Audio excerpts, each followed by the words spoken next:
اینقدر عکساتون رو فتوشاپ نکنید. سرعت نور چقدره؟ مامان جان لگد نزن. چی میگی آقا؟ اصلا تو مردی. میبینید من خواب بیدار شدم 20 تا میسکال و مسیج دادم مبارک تیک و اینام. من چیکار کردم که بیورزم؟ تو میده پولی میگه لیریکو بنداز، زور میزنی ولی نمیشه تو اسم. سجله 3.5 آقا جون.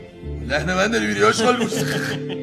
برنامه یه حمله به زمین به کجا رسید؟ به سر خیابون. نمیخوام آقا، من ویسی نمیخوام، فقط بکش برام، بدون ویسی بکش. شیشه زدی. مجردی حسنه دیگه، یعنی شما خبر نداشتین مگه میشه؟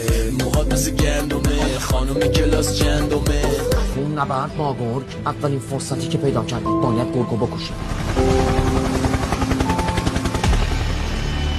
ببین میشه من امروز باهات باشم کلا 4 تا عکس باهات بگیرم؟ باشه بیا بالون پایین زشتی، بیا بالا آقا، بیا بالا. چه کاری؟ بابا تو انقدر کثافتی چشم و گوش منم داره باز میشه. آقا نمیتونین یه صحبتی باش بکنی؟ مشکل داره.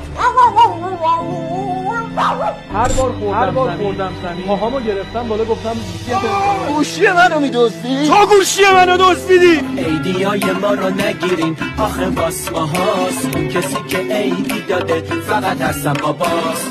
یه جو جستو به داداش نمیاد، بس که تکخوری تو لام هست. مردشه. صدا چی بود؟ خوب بود، گشتش شده بچم. خدایا شکرت از اون دوران ما گذشتیم، عبور کردیم. نداشتیم. تلتکس حکم کانال تلگرامیمونو داشت. بابا چاپستیک تنقلات واسه اینکه دستم دیشب مرحوم اومد به خوابم، توی جای خشک داشته چیز سرسبز میکشه. این نگاه کیو؟ یه سلفی بگیری.